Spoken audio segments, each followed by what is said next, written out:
And let's try to fix this. The fact that we have a pose where the ogre raises his arm, but these transformation constraints are not triggered.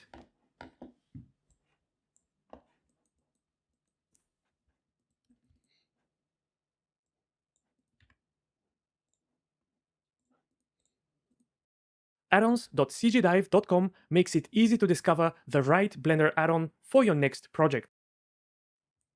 Let's go to a metarig / to isolate it.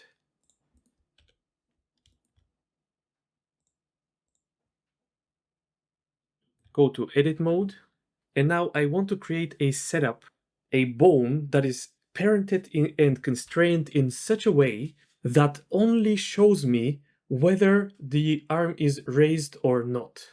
And I did a lot of tests and I created such a setup. But I have to be honest with you and tell you that I'm not sure why it works. Usually when I show you something in these tutorials, I try to explain why and how it works. In this case, I played around and it ended up working. And that is not very good, but it's still kind of part of rigging. Just play around with the settings and eventually something will work out. And then maybe 1 year from now, if you keep learning, you'll look at it and you'll immediately understand why it worked. But anyway, let's create the setup. I'm going to duplicate the shoulder armor bone, Shift-D, duplicate it, make it a little bit smaller so that we can recognize it. F2 and name it MCH arm raised. I want to parent this bone to the shoulder.L bone. It is already parented with keep offset. I don't need connected, so I'm just going to press escape to cancel this action. Everything is set up already. Then I'll go to pose mode. And this new bone has the transformation constraint that from the shoulder bone. I don't need it, so I'll delete it. I'll hide the shoulder bone for a second. And then select the upper arm bone. Shift select this new bone and press Ctrl Shift C and choose copy location. This will ensure that this new bone, the arm raised bone, will move with the upper arm but will not rotate with it. To set up the rotation of this special bone, I'll select this MCH lower arm copy bone that I created earlier, MCH bone, then shift select the arm raised bone, Ctrl Shift C, and I'll choose locked track. I don't usually use lock track, but in this case, it did give me a behavior that is very close to what I'm looking for. Let's enable axis over here and try rotating the arm up. And pay attention to the x-axis of this arm. It's pointing to the side.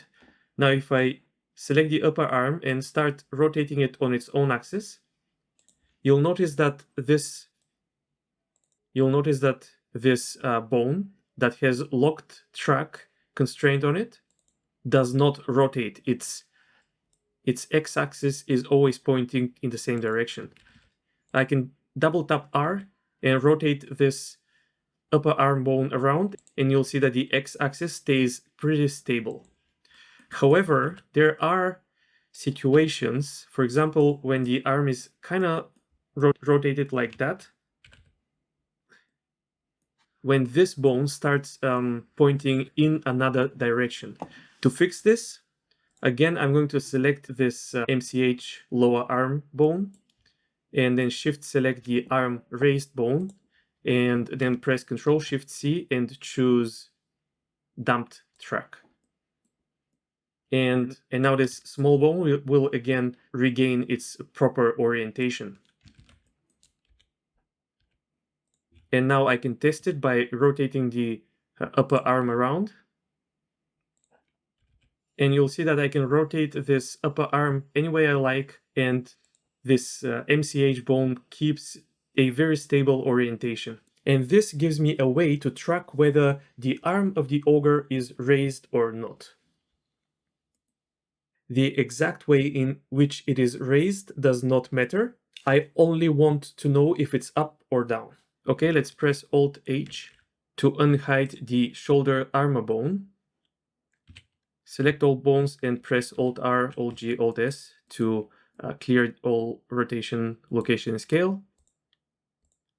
And now there is only one small change that I want to make. For the transformation constraint of the shoulder armor bone, I don't want it to depend on the rotation of the upper arm.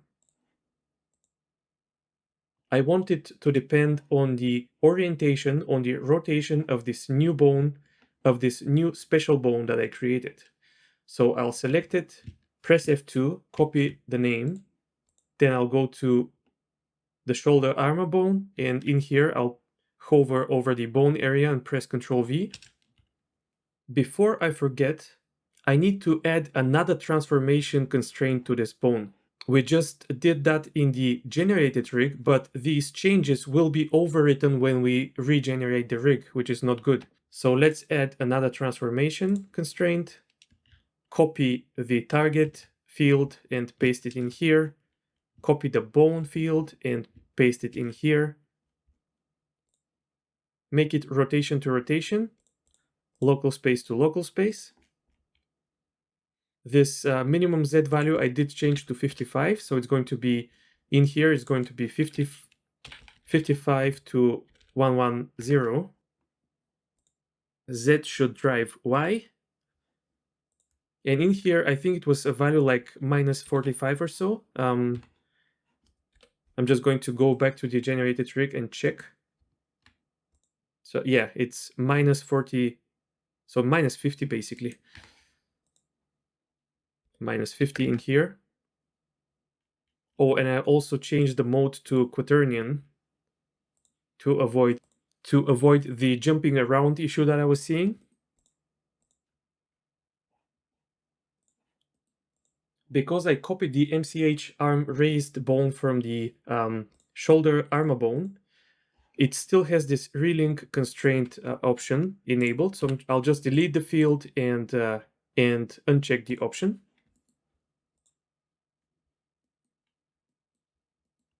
And with that, I can unhide my generated rig and generate. Apply the arm action.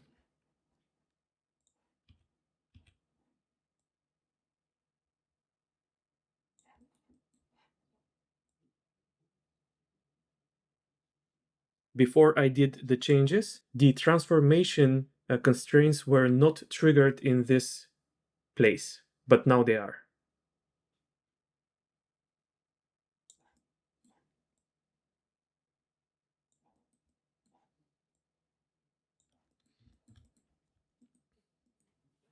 And maybe the armor is raising a little bit too much.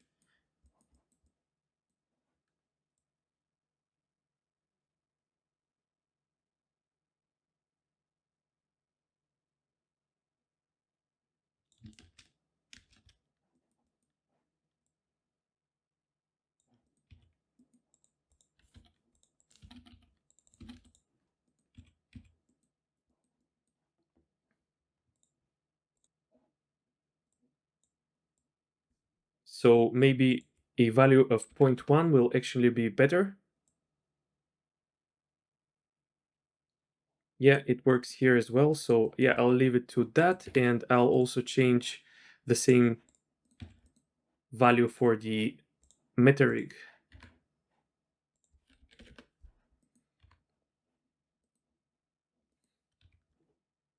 By the way, ignore this deformation of the head that is happening. We'll fix that when we add the faces.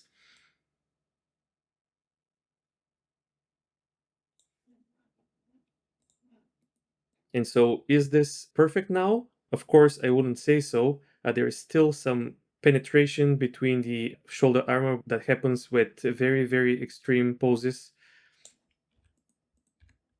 Keep in mind that this bone is you can manipulate as an animator, so you can offset the shoulder even more if you wanted to.